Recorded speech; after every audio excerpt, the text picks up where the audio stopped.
The way that I look at fear and anxiety is it's great to have. 2 days ago, I stood on the TED stage and shared my talk to a few hundred people. You just have to think a little bit about, why am I doing this to change somebody's life? Overwhelmed is writing down 15 things on your to-do list in the morning. And that's legitimately never what I would do. It's just setting me up for failure. I don't want that.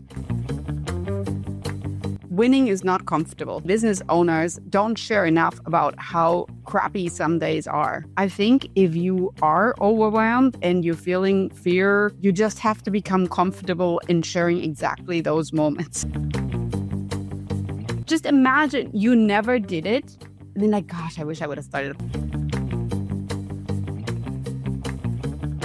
Dr. Christiane, how do fear and anxiety show up for high-achieving entrepreneurs even when on the outside things look just great? Yeah, beautiful question. The way that I look at fear and anxiety is it's great to have, right? It's not bad to be afraid of something, and it's not bad to feel anxious about something.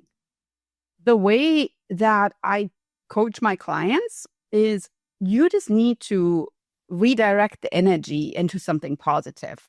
So what? Yeah, you may be afraid of getting on a stage. 2 days ago, I stood on the TED stage and shared my talk to a few hundred people. Great. So yeah, I was afraid about that. And definitely, that was not something that was natural to me. Just get out there and give a 15-minute talk. But I thought, I'm going to share my story and change somebody's life. And that changed my thinking about it. So when you are afraid of something, or maybe you are even anxious, just think, what's the worst thing that can happen? Everybody has experienced this before, but why am I doing this really? I'm getting on the stage to change somebody's life. And even if it's just one person's life. So that is what you have to think about. You're helping somebody else with it. So sometimes fear and anxiety, we're just too hard on ourselves. And we just need to don't think about ourselves, but think about the others. And then you're getting in the right mindset, right? Think about not getting on the stage. You wouldn't change that person's life. So they would be missing out. That's a pity. Get on that stage. Share your stage. Share your voice, right? You talk a lot about in your work about overwhelm. What does it mean, or what is it being overwhelmed? Is it even a legitimate feeling? Is it man-made? What is it feeling overwhelmed? Yeah, overwhelmed is writing down 15 things on your to-do list in the morning. And that's legitimately never what I would do. I maybe write down 15 things when I go to a grocery store, because I do need to buy groceries to feed my family. But will I accomplish 15 things that I'm actually feeling proud of at the end of the day? No, because that means I'm just sitting there all day and fasting and not getting through it. It's just setting me up for failure. I don't want that. So I maybe write in 3 things. I usually stick to one hand. Why do we do that? Is that like an uber accomplishment complex that we're having? Why do we do that? Why do we... So what I'm hearing you say is like, I'm setting myself up for overwhelm. Yeah, unfortunately, I think so. There are all these moving elements. At the end of the day, though, and I frequently tell my children too, is that really something that matters right now? Will this be something I care about in 5 years? And if the answer is no, then I go, okay, maybe I shouldn't even worry about it right now. I kind of like that. Is the question, the litmus test question. This is even going to be relevant in 5 years, because sometimes I think as business owners, we put other people's well-being over our own and our family's needs, and we don't even know them. It's an email that needed to go out, or a piece of content that was published that's going to be seen or not seen by somebody. I have no idea who that is. And for that, I didn't do something that would have created an impact in my family. Is there a psychological or a mental thing that we need to look into to help people kind of get that straightened out in their head on why they do it and what they can do instead? Well, I think it's sometimes like the pure fear of missing out, right? That you feel by not writing the email that others didn't see you, or just like by not posting on social media or whatever, that you felt you're missing out on not being visible. I can honestly tell you, if you're not posting on social media for a week, sorry to say this, most people might not even notice.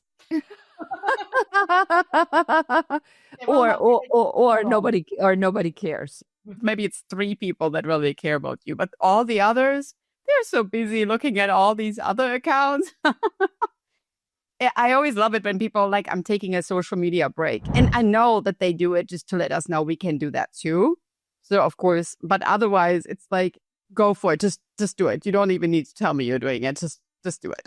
It is really true. So you specialize in helping people get out of overwhelm by giving them simple processes. Talk to us a little bit about what is the framework that you're using and how does it help our audience? Yes, I use a 4-step process that's actually called STEP, right? So you'll be taking small steps that lead to big impact. And because I'm from Europe, you hear that in my accent, I actually call the steps individual. Steps are called petite practice. So small little practices. And it's practice, it's not perfection. It's really important. If you feel that you have this big goal, whether that's speaking on a keynote or TEDx or writing the next book, you have to simplify. All right, so let's take your big thing, break it down into these small steps. And it could even be you're writing it down on little sticky notes.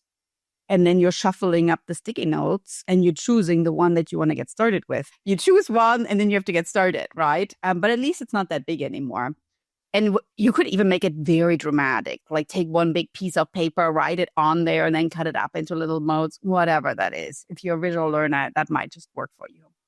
And then you have to tell others about it. And that's the tough part. So others think you're really not doing anything because you honestly never talk about what you do.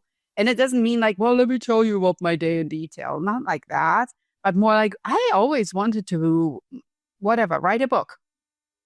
Others will be like, I didn't even know that. And then you're like, yes, I did. And then it leads to the conversation. And then people will come back and like, how's the book writing going? You're like, well, let me tell you about it. So that's the S, simplify, the T, tell. And then you have to examine. The E is to examine, like think in your 3rd step a little bit, like what are you doing that works? Are you writing your book by writing 2 pages a day? Are you writing your book by maybe doing audio notes when you go for walks? What are you doing? What's moving the needle? And then lastly, you have to praise progress. It could be that you're writing 2 pages a day and then you celebrate each day. Wow, I wrote 2 pages. Or it could be that I'm speaking at a writers' conference next month about my books. That's a great thing to celebrate. So I'm speaking at a writers' conference. Yay. And so it's like you have to think a little bit like small steps, big impact. And not everything has to be glamorous and amazing, but you have to think that the most important thing is just you're moving the needle. And it does not have to be these 15 things on your to-do list. It could just be 3 small things. Mm-hmm. What was your trigger moment? What was the moment when you sat down and you said, I see a problem and I must do something about that? I'm very much a woman of multiple hats, right?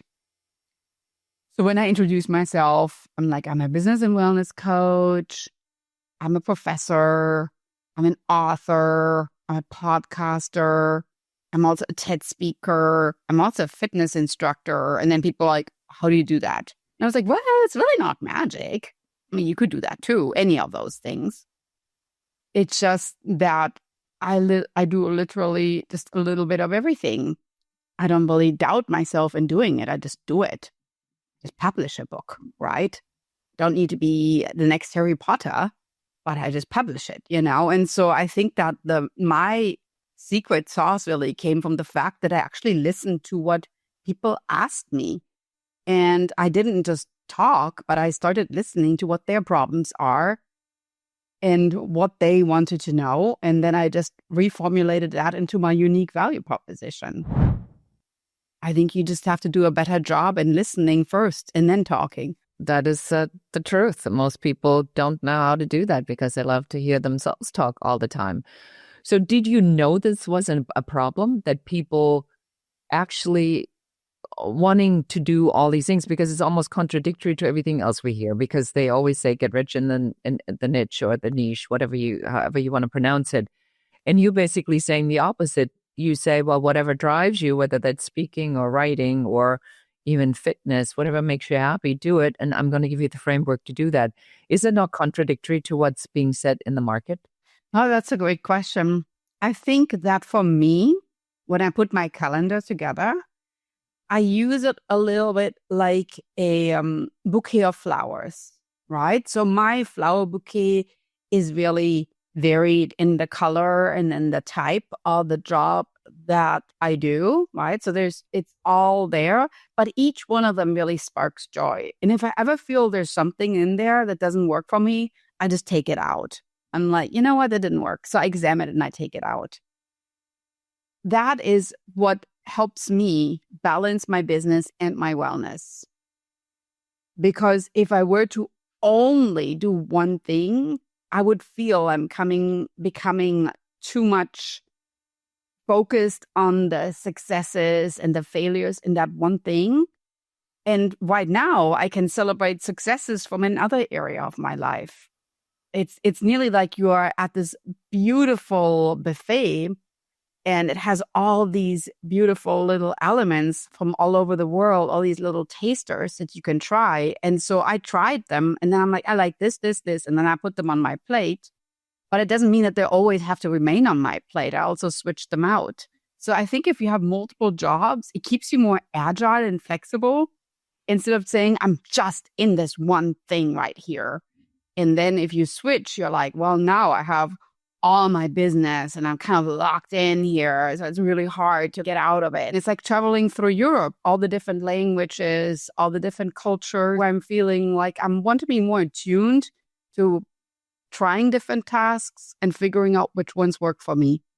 I like that a lot. I like this journey of your business journey or your life and business journey to compare to a trip, because doesn't make the trip to Europe even better if you're not just in Italy or in Paris, but if you saw Italy and Paris and France maybe, or Portugal. So I feel the same way. I do believe that we go through reiterations. I can stand being boxed in to a particular niche and then having to do that, because I think life is a series of transformations that we are going through. And as we're going through these transformations, we get a different skill set. And then when we have this different skill set, wouldn't we want to tell other people about how to master that, just in case they might want the same as we do, right? So I think it's a beautiful, beautiful way this works. So how does this application of your step system, of your petite practice, how does that now change someone's trajectory, satisfaction, happiness? What happens to someone who simplifies and examines and then takes the different steps to execute? What's the outcome? That they actually get started on their goals before some invisible deadline you set yourself. I think the majority of people that I talk to are like, yeah, eventually I'm going to write a book. And then I sometimes challenge them and I'm like, when? Like, when is eventually? Yes. It's like someday. Well, that's not even on the calendar, you know? So then I ask them, they're like, well, when the kids leave the house, when I retire, blah, blah, blah, blah, blah. And there's like the future deadline is always very convenient and comfortable because you don't want to become uncomfortable today. So I always say, if you make a plan and you, again, those sticky notes, pick one and start today before you change your mind. Just start. If you want to run a marathon, you always wanted to run a marathon, go to the store and buy some shoes today. Step one, shoes, right? Good. Step one done. And so for me, I think the main thing is just that the step system actually gets the wheels going, and it makes you more aware that life is finite and that this moment of I'm going to start doing this thing in the future might never happen. And you don't want to look back and think, gosh, I just wish I would have gotten ready to run the marathon.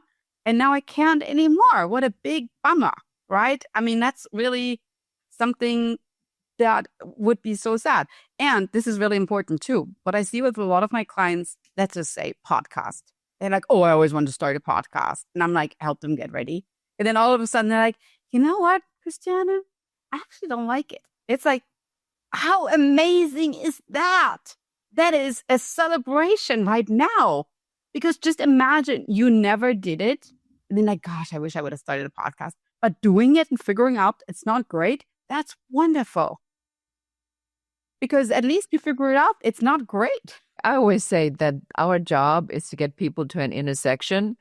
There's only a left and a right and a 7-Eleven. So you can either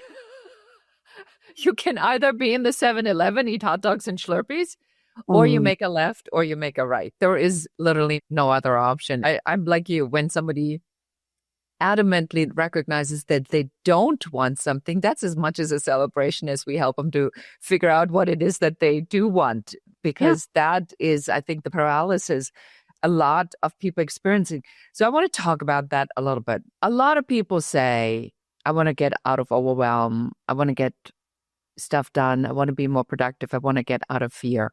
But they're stuck year after year after year. How do we help them get out of that? Well, first things first is obviously what you're doing right now is not really working. And I think that's the first thing is to step away from it and try something different. So I tried that. I signed up with this coach. I bought this book. I got a treadmill, blah, blah, blah, And so it's like, did you actually use it? Did you actually work with that coach? Right? Oh, you didn't. Okay. So, I mean, the first thing is, of course, you need to commit to it. I always tell my clients, you know what? Winning is not comfortable. When we look at the Olympic Games and they look so happy, running through the finish line, but everything that led to that stage, not comfortable. There were many mornings where they didn't want to get up and train. And many business owners don't share enough about how crappy some days are. I think if you are overwhelmed and you're feeling fear, you just have to become comfortable in sharing exactly those moments. To become vulnerable means that you're actually starting to step into your unique value proposition because you are starting to share what others are feeling. And if you become vulnerable and you share your struggles right now, alone, that already feels good. It's kind of like, whoof, got that out of my system, right? That is an immense service to others because we're all feeling it. But just not pretending that everything is good, but saying I'm really struggling with that would already be a service to others. And then how do we help them with this anxiety, though? Because once they're in it, and I think in a lot of the spiritual teachings, we hear that if you allow the reality of it to be spoken into, like you manifest by speaking about it. So if I were to admit that I'm overwhelmed or I don't know where to start, am I not doing the opposite of what spirituality tells me? Am I not manifesting it? How do you manage that? So you can write down all these words, anxiety, fear, overwhelm on one side. And you could even have this table on your desk. And in fact, in my books, actually, I have a table like that where I teach you to write down all these words. And then there's an arrow that kind of flips the switch from that word to something that's more positive. So you need to figure out, all right, so I feel overwhelmed. Okay. On the bright side, it means I have a lot going on. I could be bored and have nothing going on. So it's kind of nice. I have a lot of different ideas. I'm actually a creative individual. So being overwhelmed is not bad at all. Maybe I should write down all these different things that I'm thinking about. And some of those might just be overwhelming me because they are there, but they are kind of irrelevant today. Maybe they're interesting in 5 years, right? So the first thing is just getting it out of your head, whether that's writing it down, whether that's maybe verbalizing it to somebody, or whether that's just stepping away from the problem. But I think that you need to appreciate sometimes that overwhelm is also something that humans are uniquely gifted with, because it just means that your mind goes in a million directions, but you just have to think a little bit about what matters right now, today. So what I'm hearing you say, and tell me if I'm right, the way I understand this, but you are saying it is okay to actually admit these deep fears and thoughts that you're having, even if they are appearing on the outside as negative. Get it out and then find a way to reframe that into something that has a more positive connotation. So what you said is I could be saying I'm overwhelmed, but if I look at this on paper, I can say I'm a creative. I have a lot of fabulous ideas that all deserve to be heard and brought out in the open. I'm still overwhelmed, but now I have a positive spin to it. Is this what I heard? Mm-hmm. Completely. Yep. Flipping the switch. That's exactly it. I think that, let's just say, you're walking into your kitchen, you see all these dirty dishes. All right, there's two things you could think. It's like, all I have to do, I have to clean dishes now. I'm so overwhelmed. The house looks like a mess. It's a nightmare. Or dirty dishes means you just ate something. So there was food in the fridge, right? It also means that, hey, you had dishes to begin with. That's amazing in itself. And you have a kitchen. Whoa, right? So think a little bit of like starting to break it down really. What's happening really is that a lot of the thoughts immediately spiral to what you see in that very moment. It's just like so bad, and we are so hard on ourselves. We need to fix it like right now. I need to get there and clean up those dirty dishes. Maybe you do, sure. But at the same time, it also is just the outcome of something that led to that. So maybe if your desk is messy, cool, but maybe that just means that you had a really busy week and it doesn't need to be all cleaned up in one day. Maybe you can talk to somebody on your phone while you're cleaning it up with your headset on. And so you're combining the beautiful message you're sharing with your friend with cleaning up the desk. And so you're flipping the switch and like, you know what? I need to clean up my desk. But let's make this a really positive experience by talking to my friend about that. And so cleaning the dishes, same thing. You could put on music. You could talk to your family in the kitchen while you do that. So it's not always just like this, oh, I have to do this. It's sometimes like, all right, so let's just kind of get it done, right? It's all right. Just getting it done doesn't necessarily have to be all that bad. It just basically means like, how can I make the best out of this right now? Yeah, and I think that's a beautiful spiritual approach to life in general, is to get away from the I have to the I have the privilege to be in a home with a kitchen with food in the refrigerator. That was an amazing meal that we have had. Now let's get everything ready for the next one. So that's a very different positive outcome. Were you always this positive, or did you have to train yourself, or did you learn that? Yeah, and I want to add on too. So instead of saying I have to, I must, just try the word I get to. Uh-huh. I get to clean dishes because I own dishes and I have food in my fridge. I mean, how amazing is that, right? Was I always this positive? That's a really great question. We are uniquely gifted in certain areas. I think that it's a muscle I had to work on because it started small, coming back to my petite practices. And then I felt it worked and then I trained it. And now I pull it out when I need it. So it doesn't necessarily mean if you're not a positive person that you always will be this negative Nelly. It's just something you have to slowly start. And I think that the magic really starts in just starting small. Like, for instance, you could look at when you go grocery shopping, they have these little sample booths in a store. You could look at this as an opportunity. You're just sampling something and you totally might not like it. But you know what? It was free. It doesn't cost you anything to try positivity. I think it's just trying positivity. And I promise you that what you will receive will be far bigger than what you give. Far bigger. you will feel that on the worst day possible, where you're like sitting there like, I can't believe I didn't even know I have that many dishes. How my kitchen looks like is beyond. And on that day, where you maybe share a text message to a friend and that person doesn't even have to struggle, what you will get back will give you the motivation to clean up the whole thing.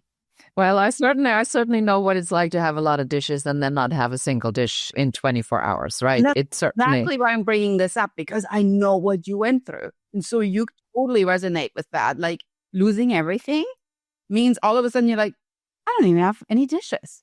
That's a very, very strange feeling to be with that. But I like your idea of how to reframe by simply educating yourself in the small, petite steps and, following your system in moving forward. So for somebody who now wants to learn a little bit more about you or read one of your books, where do we send them? Go to my website, drchristiana.com. It's all written out, drchristiana.com, all in one word. My podcast is called Happy, Healthy, Hustle, right? Because we can be hustling by being happy and staying healthy. And then, of course, my books are all available on Amazon. So grab them there. Dr. Christiane Schroeter, that's my last name. And if you have a question, reach out to me, info@drchristiana.com. I would love to help you. Wonderful. Thank you so much. Well, it's been a delight to have you on the show and talking to you about overwhelm and positivity. So thank you so much for being here. Thank you. And that is it for us today. So I like the idea of taking petite steps and just get it done one small step at a time instead of trying to look at a really daunting task, break it down into small steps. And with that, I say goodbye and until next time. That's it for this episode of the Business Growth Architect Show, Founders of the Future. If you're done playing small and ready to build the future on your terms, subscribe, share, and help us reach more trailblazers like you. And if you're serious about creating, growing, and scaling a business that's aligned with who you are, schedule your Uncovery session at uncoverysession.com. Lead with vision. Move with purpose. Create your future.